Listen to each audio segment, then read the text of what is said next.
Hi guys, this is just a really quick video just showing you the two different material types which are useful to use.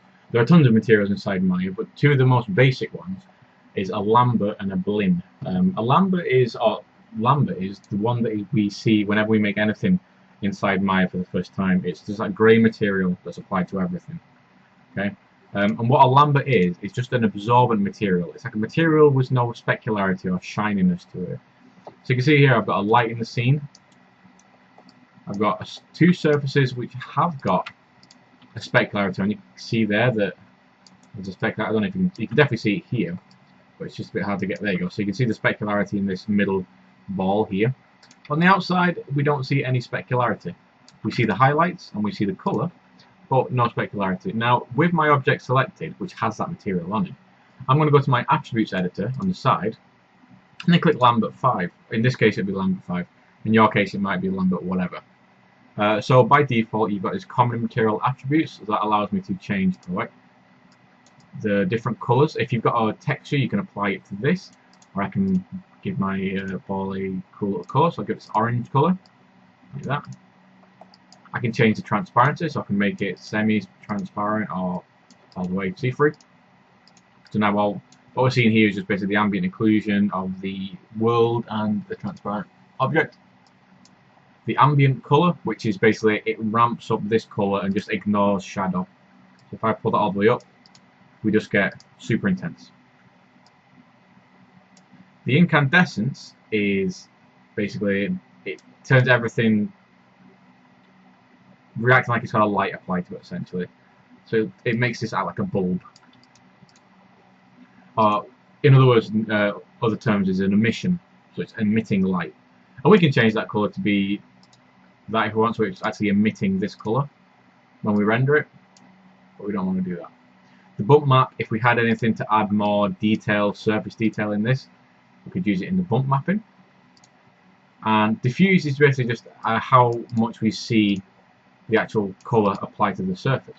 Okay, so that is a default lambert, and to apply a default lambert, if you want to apply another one, with my object selected, I'm going to hold right click and go all the way down to assign favorite material, and it's lambert there.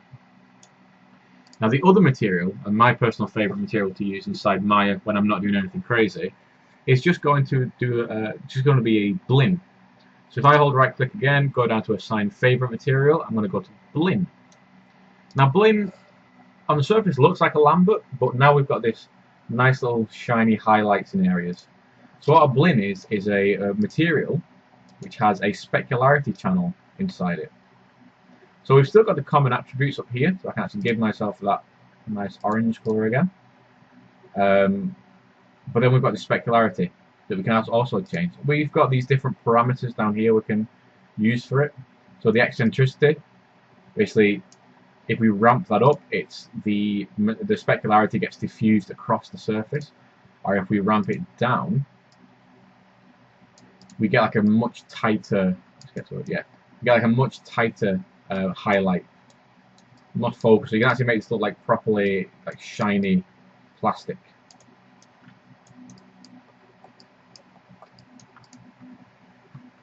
A specular roll-off is essentially an opacity. So if I have it all the way up to the right, you kind of get an identification up here in the sample, but all the way up to the right, it's 100% specular. But if I roll it back up to 0, I've got no specularity. It's essentially a lambert again. And that's really good if you've got a specular map on this that you just need to control it a little bit more. You can use that. So I'm going to actually make this nice and intense. And specular colour is changing the actual reflection or the specularity colour. Because by default it's white, because our light's white.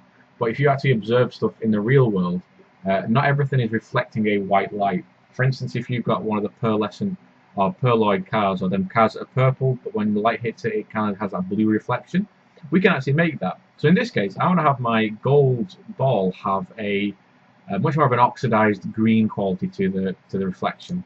So I'm going to select this, and I'm going to go down to my specular color, click on the little grey box, and I'm going to pick, I had it ramped up before, this little green here that I've made. Click done. There you go. So now my reflection has turned to this green colour, which I really like. Kind of gives it a little bit more of an oxidized gold quality. And again, you can input your own specular map, as I've demonstrated in one of the other videos. So you can control how things are being specularized incredibly well. So you can have this be very, very dull, except for the rims, where you can actually have points where maybe the paint is chipping off and you're unveiling an undercoat of something, or maybe it's painted, but then you got the clean metal underneath that's been exposed. So that's the Blinn and the Lambert, two of the most powerful and useful shaders we've got by default in here. Of course, there are more shaders. There's the Arnold shaders, which are always very fun to use, and obviously there's like the ramp shaders, the use background, the surface shader, all sorts. As a default, you've got Lambert and Blinn. They're fantastic. Okay, good. Hope to see you soon.